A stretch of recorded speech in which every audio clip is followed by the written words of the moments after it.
অরবিন্দ সিংয়ের রাজপ্রাসাদে ক্ষমতার অহংকারে অন্ধ হয়ে সরলা দাদিমার উপর নির্মম অত্যাচার চালাতে শুরু করে। রাজকীয় সোফায় বসে দাদিমাকে দিয়ে জোর করে পা টেপাতে টেপাতে সরলা অহংকার দিয়ে গর্জে উঠে বলে, লটারি জিতে আজ আমি কোটিপতি। আমার ভাইয়ের সামনে তুই আমাকে অপমান করেছিলি না, এখন হাঁটু গেড়ে বসে সবার সামনে নাক ঘষে ক্ষমা চা। দাদিমা চোখের জলে ভাসতে ভাসতে হাত জোর করে ক্ষমা চাইলেও গুলাব সিং নিষ্ঠুরভাবে হুকুম দেয়, নাক ঘষুন দাদিমা, না হলে আজই চাকে বের করে দেব। দূর থেকে এই মর্মান্তিক দৃশ্য দেখে বাউজি আর সুরজ কষ্টে নিঃশ্বাস চেপে রাখে। তবে দুঃখের এই আঁধার কেটে গিয়ে ঘনীভূত হয় আনন্দের পরম মুহূর্ত। সুরজ আইএএস পরীক্ষায় অল ইন্ডিয়া র্যাঙ্ক করে সেরা স্থান দখল করায় বাউজি পরম আবেগে জড়িয়ে ধরে বলেন, সুরজ, আজ তুই আমার বুক গর্বে ভরে দিলি। সমাজ ও রাজপ্রাসাদে আজ থেকে আমি মাথা উঁচু করে বাঁচব। সুরজ বাবাজির পা ছুঁয়ে প্রতিজ্ঞা করে তার সব স্বপ্ন পূরণ করার। কিন্তু আনন্দের এই পরিবেশে রাজপ্রাসাদে ঘটে যায় এক অবিশ্বাস্য ও রসিকতাপূর্ণ ভিউয়ার্স, কেমন আছো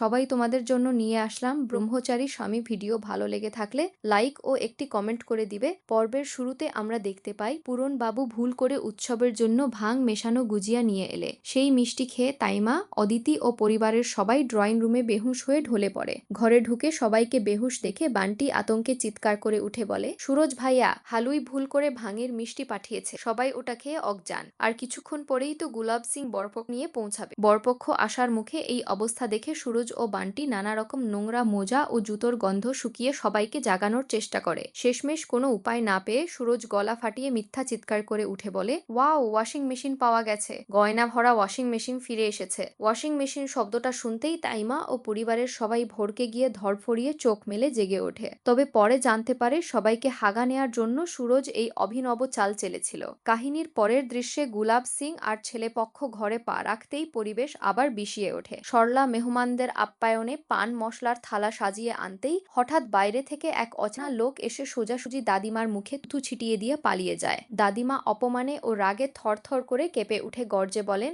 এই নোংরা অপমান আমি সহ্য করব না। সরলা, নিশ্চয়ই এটা তোরই কোনো চক্রান্ত। সরলা হাত জোর করে অনুনয় বিনয় করতে থাকলে গুলাব সিং পরিস্থিতি সামলে নিয়ে বলে, মা শান্ত হন, আমি জানি আমার পরিবারের লোক এত নীচ কাজ করতে পারে না, নিশ্চয়ই কোনো চক্রান্ত জড়িয়ে আছে। কিন্তু সবচেয়ে বড় ধামাকা ঘটে বিয়ের শগুন পর্ব শুরু হতেই। উপহারের থালা সাজাতে গিয়ে দেখা যায় শগুনের লাখ টাকার সোনার গয়নার ব্যাগটি গায়েব। গয়নাগুলো তো সেই হারিয়ে যাওয়া ওয়াশিং মেশিনের ড্রামেই কাপড়ে মুড়ে রাখা ছিল।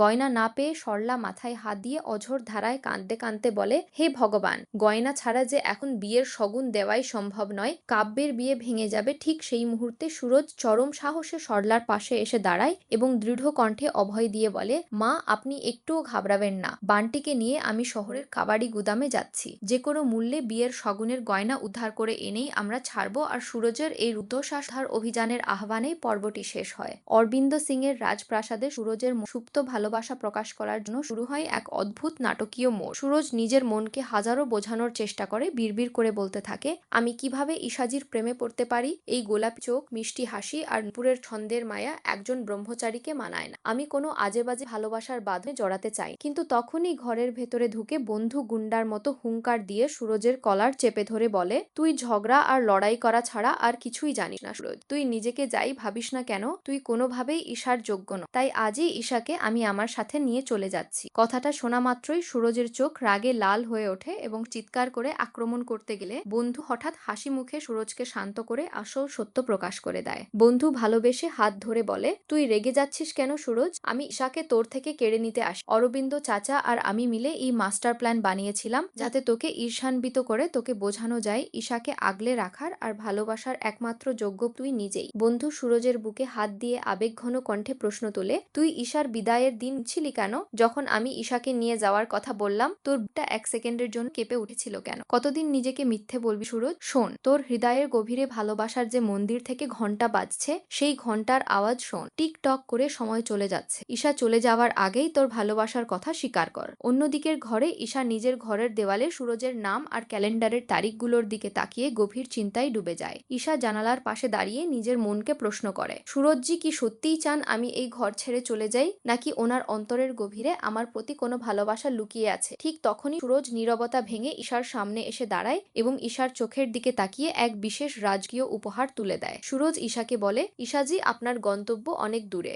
আপনি একজন সফল আইএএস অফিসার হতে চান, তাই একজন স্বামী হিসেবে নয়, ব্রহ্মচারী পক্ষ পক্ষ থেকে আপনার এই আইএএস প্রস্তুতির জন্য এটা ছোট একটি শুভ উপহার। সুরজের হাত থেকে সেই উপহার গ্রহণ করার সময় দুজনেই এক পরম মায়াবী ও আবেগময় জগৎ হারিয়ে যায়। অরবিন্দ সিং এর রাজপ্রাসাদে একের পর এক মায়াবী ঘটনা প্রবাহ ঘনীভূত হতে শুরু করে। সুরজ নিজের মোবাইলের স্ক্রিনে ঈশার ছবি ওয়ালপেপার হিসেবে দেখে তাজ্জব হয়ে যায়। ঈশা এসে মিষ্টি হেসে খাবারের কথা বললে সুরজ বোকার মতো ঈশাকে জিজ্ঞেস করে, ঈশাজি, আপনি কি আমার ফোনে এই ওয়ালপেপার লাগিয়েছেন? অন্যদিকে আর্ভের বাড়িতে কাব্যের প্রথম করবা চৌথের শাড়ি উপহারের প্যাকেজ চলল।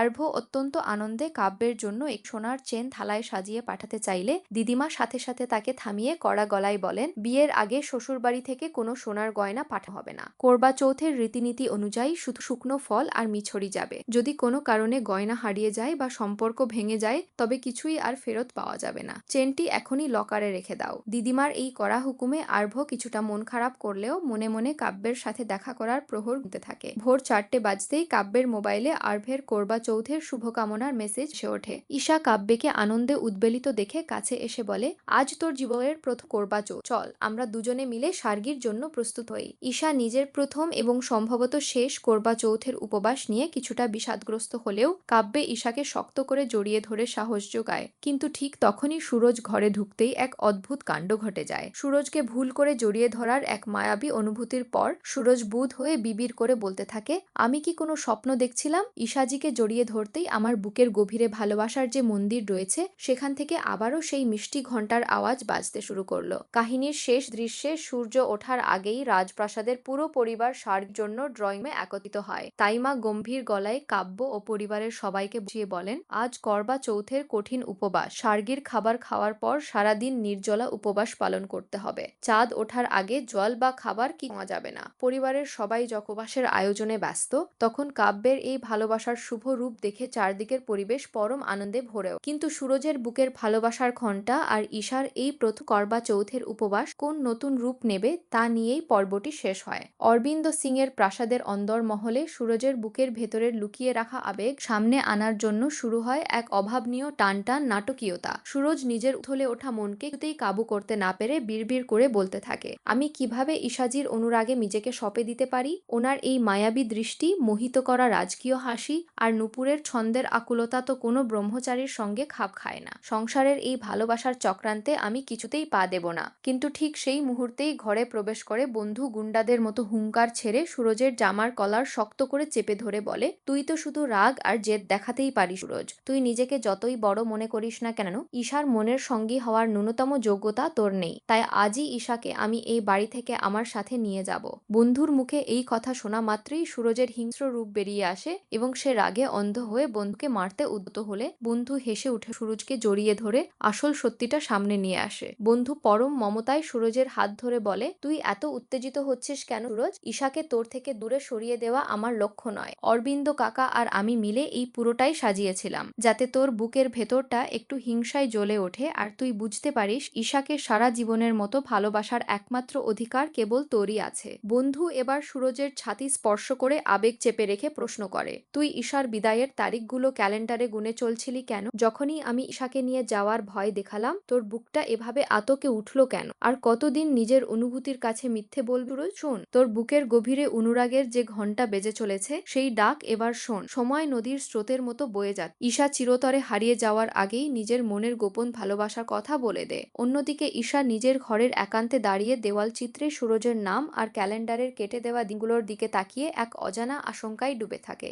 ঈশা জানালার বাইরে তাকিয়ে নিজের অন্তরকে প্রশ্ন করে, সুরজজি কি সত্যি অধীর আগ্রহে অপেক্ষা করছেন কবে আমি এই বাড়ি ছেড়ে চলে যাব, নাকি ওনার এই গম্ভীরতার আড়ালে আমার জন্য কোনো গোপন ভালোবাসা লুকিয়ে আছে? ঠিক তখনই সুরজ ঘরের নিস্তব্ধতা ভেঙে সোজা ঈশার সামনে এসে দাঁড়ায় এবং ঈশার চোখের দিকে পরম মায়ায় তাকিয়ে এক অপূর্ব উপহারের বাক্স সামনে বাড়িয়ে দেয়। সুরজ মৃদু কণ্ঠে বলে, ঈশাজি, আপনার স্বপ্নের পথ অনেক বড়। আপনি দেশের একজন সেরা আইএএস অফিসার হতে চান। তাই একজন স্বামী হিসেবে কোনো দাবি না রেখে ব্রহ্মচারীজির তরফ থেকে আপনার স্বপ্ন ছোঁয়ার যাত্রায় ছোট এক শুভকামনার উপহার দিলাম। সুরজের হাত থেকে সেই মূল্যবান উপহারটি নেওয়ার মুহূর্তে দুজনের চোখেই এক অপূর্ব মায়াবী ও আবেগঘন ভালোবাসার আবহ তৈরি হয়। অরবিন্দ সিং এর রাজপ্রাসাদে করবা চৌথের উপবাসকে কেন্দ্র করে এক চরম বৈষম্য ও বাদানুবাদের সৃষ্টি হয়। রিয়া বিষাক্ত গলায় ঈশাকে অপমান করে সবার সামনে চিৎকার করে বলতে থাকে, যে কুমারী মেয়েরা এ বাড়িতে উপবাস রাখছে তাদের তাদের ওপর নিয়ম ভাঙার অভিযোগ আনছো,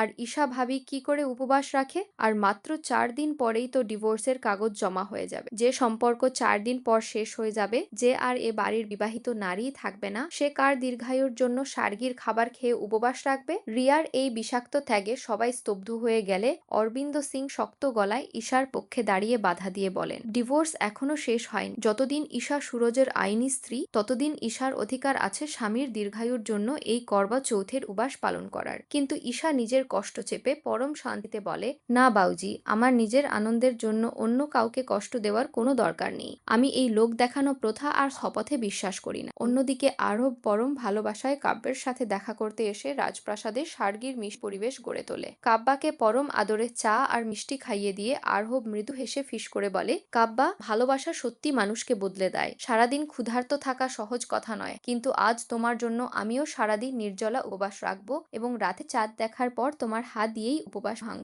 আরব আর কাব্যের এই নিষ্পাপ প্রেম দেখে সবার চোখ রিয়ে গেলেও আড়ালে দাঁড়িয়ে কুচক্রী রিয়া আবার কালনাগিনীর মতো সে উঠে বিবির করে ছক্কস করে, আজ কাব্যের এই উপবাস আমি পূর্ণ হতে দেব না। কাব্যের এই রোজা আমি যে কোনো মূল্যে মাঝপথেই ভেঙে চুরমার করে দেব। কাহিনীর সবচেয়ে কৌতুকপূর্ণ ও মায়াবী মোড়টি ঘটে সুরজ আর বান্টিকে ঘিরে। বাজারে ছাগনের বিখ্যাত মচমচে গরম সিঙ্গারা কিনে এনে বান্টি সুরজের মুখে তুলে দিতে গেলে সুরজ রেগে গিয়ে মুখ দিয়ে নেয়। বান্টি অবাক হয়ে বলে, কি ব্যাপার সুরজ ভাইয়া, যে সিঙ্গারা দেখলে আপনি গলা পর্যন্ত খেয়ে নেন, আজ সেটা দেখেই খিদে নেই বলছেন? আপনার কি হলো আজ? বান্টি সুরজের মুখের দিকে তাকিয়ে হঠাৎ আনন্দে লাফিয়ে উঠে চিৎকার করে বলে, ও মাই গড ভাইয়া, আপনি কি তবে ঈশা ভাবির জন্য মনে মনে করবা চৌথের উপবাস রেখেছেন? আপনি সত্যি সত্যি ঈশা ভাবির প্রেমে হাবুডুবু খান। সুরজ ভরকে গিয়ে তোতলাতে তোতলাতে নিজেকে ব্রহ্মচারী প্রমাণের চেষ্টা করে বলে, বাজে কথা বলবি না বান, আমি কোনো উপবাস রাখি। কিন্তু বান্টি মিষ্টি হেসে ঈশার কথা মনে করিয়ে দিয়ে বলে, ভাইয়া, সময় থাকতে মনের প্রেম স্বীকার করুন, সত্যিটা ঢেকে রাখা আর সম্ভব নয়। সুরজের এই গোপন অনুরাগের দোলাচলেই পর্বটি শেষ হয়।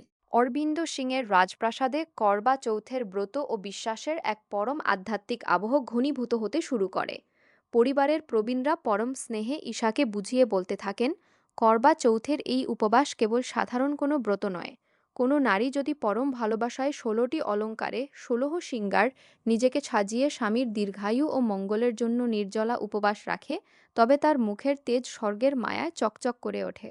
ঈশা, তুই যদি সুরজকে নিজের মন থেকে পরম পতি হিসেবে মেনে নিয়ে থাকিস, তবে এই ভালোবাসার সম্পর্ক টিকিয়ে রাখার জন্য তোরও আজ এই সুপবিত্র উপবাস রাখা উচিত। প্রবীণদের এই শুভ বাক্যে ঈশার মন এক অজানা দোলাচলে কেঁপে ওঠে। এদিকে রাজপ্রাসাদের রান্নাঘরে রাতের খাবারের রাজকীয় তোড়জোড় শুরু হলে এক দারুণ আনন্দের খবর সামনে আসে। মনিকাকে সারাদিনের উপবাস না রাখার কারণ জিজ্ঞেস করা হলে মনিকা লজ্জা পেয়ে মিষ্টি হেসে উত্তর দেয়, মা, আমি আজ উপবাস রাখতে পারিনি কারণ কারণ আমি অন্তঃসত্ত্বা। ঈশ্বর আমাদের কোল আলো করে নতুন অতিথি পাঠাচ্ছেন। মনিকার গর্ভবতী হওয়ার এই ঐতিহাসিক সুসংবাদ শোনা মাত্রই রাজপ্রাসাদে খুশির বন্যা বয়ে যায়। অন্যদিকে সারাদিনের নির্জলা উপবাসের পর যাতে শরীর সতেজ থাকে, সেজন্য কাব্য আধা কেজি তাজা ক্রিম দিয়ে সুস্বাদু ফ্রুট ক্রিম তৈরি করার কাজে লেগে পড়ে, যা সবাইকে পুষ্টি ও নতুন শক্তি যোগাবে। কিন্তু এই সব আনন্দের মাঝেই কাহিনীর সবচেয়ে ট্র্যাজিক ও হৃদয় বিদারক মোড়টি ঘটে ঈশা ও সুরজকে নিয়ে। ব্যাকগ্রাউন্ডে তাদের অমর ভালোবাসার করুণ সুর বেজে উঠলে, তুমি কোথায় আমি কোথায়, পরিবারের সবাই পরম আকুলতায় বলে, ঈশা আর সুরজ, তোদের দুজনকে একসাথে ছাড়া কখনোই আলাদা ভালো দেখায় না। ঈশ্বর নিজেই সংকেত দিচ্ছেন যে তোরা কখনো পৃথক হতে পারিস না। কিন্তু সুরজ চরম বিষাদে ডিভোর্সের বিবাহ বিচ্ছেদ স্বাক্ষর হওয়া কাগজগুলোর দিকে তাকিয়ে ভারী কণ্ঠে জানিয়ে দেয়, আমাদের আলাদা হতেই হবে। এই সই করা কাগজগুলোই প্রমাণ করে যে আমাদের যাত্রাপথ এবার দুই বিপরীত মেরুতে চলে গেছে। গিরিনন্দিনী নন্দিত মেদিন ব্যাকগ্রাউন্ডে বেজে উঠতেই এক ভয়াবহ বিপদ রাজপ্রাসাদে নেমে আসে। কালনাগিনীর চক্রান্তে রামলীলার আতশবাজির এক জ্বলন্ত আগুন রকেট সোজা অরবিন্দ সিংয়ের বাড়ির দিকে ধেয়ে আসে। অশুভ শক্তি অট্টহাসি দিয়ে বলতে থাকে, মানুষ যতই রাবণের প্রতি মূর্তি পোড়াক না কেন, এই কলিযুগে কেবল শয়তান ও রাবণেরই জয় হবে। কিন্তু সুরজ রামজির পরম ধনুক হাতে নিয়ে কালনাগিনীর জ্বলন্ত তীর ব্যর্থ করে দিতে গর্জে ওঠে। সত্য ও অসত্যের এই মহাযুদ্ধের টানটান সাসপেন্সের মাঝেই পর্বটি শেষ হয়। সুরজের দীর্ঘ নীরবতার কারণ বুঝতে না পেরে তার বন্ধু তাকে নির্জন রাস্তায় ধরে দাঁড় করায়। বন্ধুটি সুরজের কলার চেপে ধরে স্পষ্ট বুঝিয়ে দেয় যে সে কোনো প্রতিযোগী বা শত্রু হিসেবে ঈশাকে ছিনিয়ে নিতে আসেনি, বরং অরবিন্দ আঙ্কেলের পরিকল্পনা অনুযায়ী সে নাটক তৈরি করেছিল যাতে সুরজ তার নিজের ভেতরের সুপ্ত ভালোবাসা ও ঈর্ষাটা অনুধাবন করতে পারে। বন্ধুটি কড়া ভাষায় সুরজকে বলে, ঈশাকে পরম যত্নে ও ভালোবাসায় আগলে রাখার মতো পুরুষ একমাত্র সুরজ নিজেই। কিন্তু সে নিজের অহংকার আর গুন্ডাগিরির ইমেজের আড়ালে নিজেকে বারবার মিথ্যা বলছে। ঈশার চলে যাওয়ার তারিখ যত ঘনিয়ে আসছে, সুরজের বুকে সেই প্রেমের ঘণ্টার শব্দ তত জোরে বাজছে। সুরজ মুখ ফুটে স্বীকার না করলেও তার চোখের অস্থিরতা আর বন্ধুদের খোঁচায় স্পষ্ট হয়ে ওঠে যে সে সত্যি ঈশার প্রেমে চিরতরে হাবুডুবু খাচ্ছে। উপহারের বার্তা, দাদিমার বিষাক্ত বারণ ও সার্গির তোড়জোড়। অন্যদিকে আর্ভ কাব্যের জন্য পরম যত্নে সোনার একটি চেইন উপহার হিসেবে পাঠাতে চাইলে দাদিমা রুদ্রমূর্তি ধারণ করেন। করবা চৌথের প্রথম সার্গি উপলক্ষে আর্ভ মিষ্টি ও ফলমূল পাঠাতে পারলেও দাদিমা কঠোর কণ্ঠে আদেশ দেন যে বিয়ের আগে এই ঘর থেকে কোনো সোনার অলংকার দেওয়া হবে না। যদি কোনো কারণে এই সম্বন্ধ ভেস্তে যায়, তবে সেই সম্পত্তি আর ফেরত পাওয়া যাবে না। তাই গয়না শুধুই বিয়ের দিন লকার থেকে বের করা হবে। দাদিমার এমন সংকীর্ণ মনোভাবের মুখে ছাই দিয়ে কাব্য ও ঈশা ভোরবেলা উঠে করবা চৌথের উপবাসের জন্য প্রস্তুত হতে শুরু করে। ঈশা জানে এটাই হয়তো এই সংসারে তার প্রথম এবং শেষ করবা চৌথ, কিন্তু কাব্যের কথায় ভরসা রেখে সে আশা হারায় না। পরম ভালোবাসায় দুজন একসাথে সার্গির থালা সাজাতে বসে। পতির বাহুপাশের মিষ্টি বিভ্রান্তি ও ভালোবাসার ঘণ্টার তোলপাড়। ভোর সকালে অলস পায়ে হেঁটে আসার সময় সুরজ হঠাৎ ঈশাকে জড়িয়ে ধরে এক অদ্ভুত স্বপ্নের ঘোরে চলে যায়।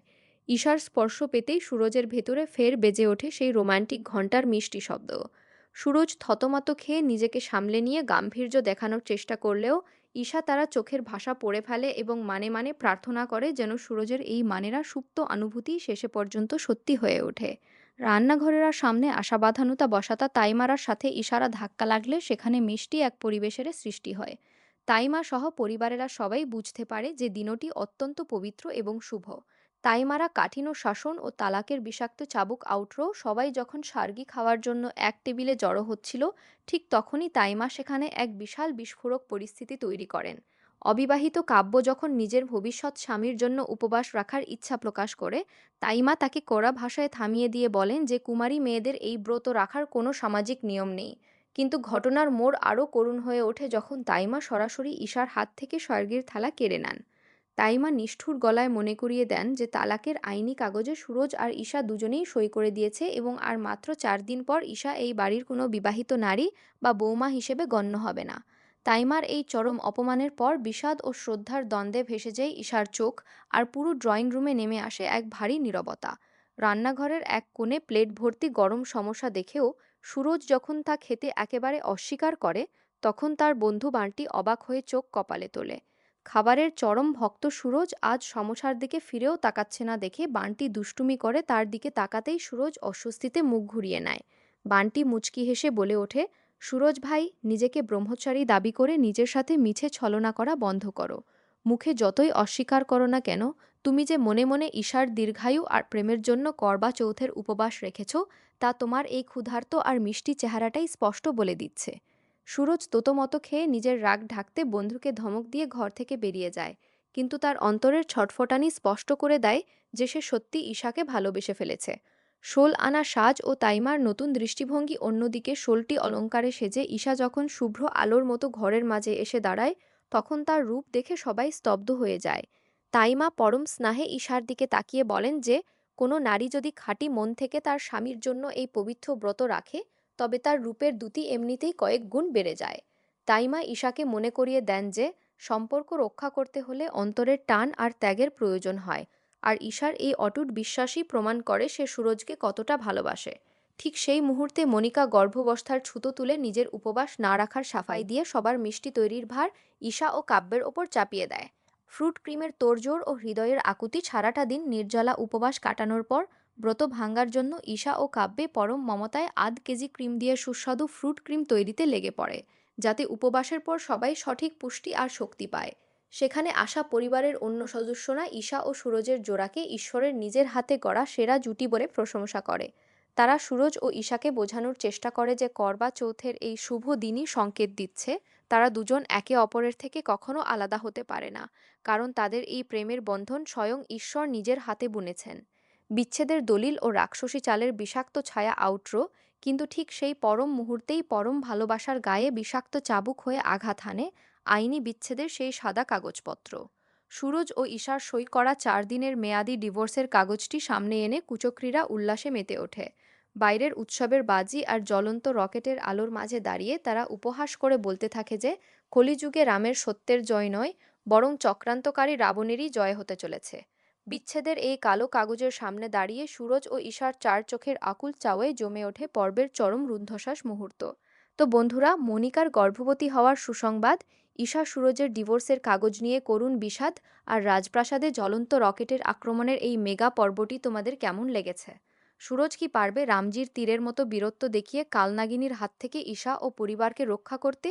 তা ঝটপট নিচে কমেন্ট বক্সে লিখে আমাদের জানিয়ে দাও।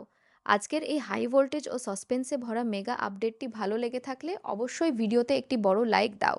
আর স্বামী ব্রহ্মচারী মেগা ধারাবাহিকের আগামী দিনের এমন সব নতুন কাহিনীর ধামাকা টুইস্ট ও আগামী পর্বের প্রোমো সবার আগে বাংলায় দেখার জন্য আমাদের চ্যানেলটি এখনই সাবস্ক্রাইব করে পাশে থাকা বেল আইকনটি প্রেস করে রাখো। ধন্যবাদ।